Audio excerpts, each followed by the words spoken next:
Interesting सीधी सी term देखेंगे सिलेप्सिस के बारे में। तो चलिए स्टार्ट करते हैं अपने video. Syllepsis is a rhetorical device where a single word is used in relation to two or more other words in a sentence, but the word's meaning or grammatical relationship changes with the each usage।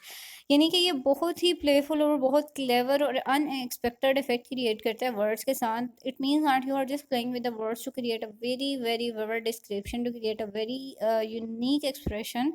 और इसमें हम देखते हैं कि जैसे कि first time पे ना आप बात कर रहे हो फिजिकली थिंग के बारे में, और सेकंड में आपके यहाँ पे इमोशनल कनेक्शन डेवलप होता है। ठीक है, एग्जांपल देखेंगे इसकी थ्रू आपको समझ आएगी। आपकी सेंसेस यहाँ पे इन्वॉल्व हैं कुछ, तो आपकी फिजिकल सेंसेस जैसे smells, see, taste and touch.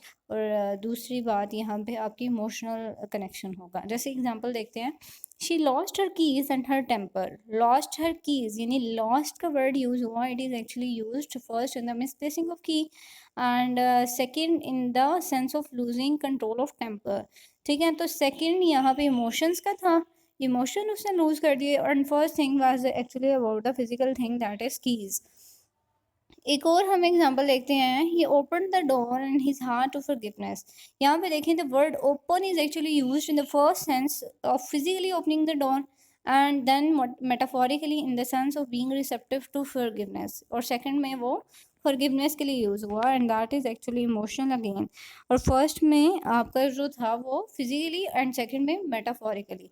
ये होता है बेसिकली सिलेप्सिस, जिसमें आप कनेक्शन जो है वो डेवलप करते हो वर्ड्स का, और डिफरेंट मीनिंग जो है वो कन्वे हो रहे होते हैं।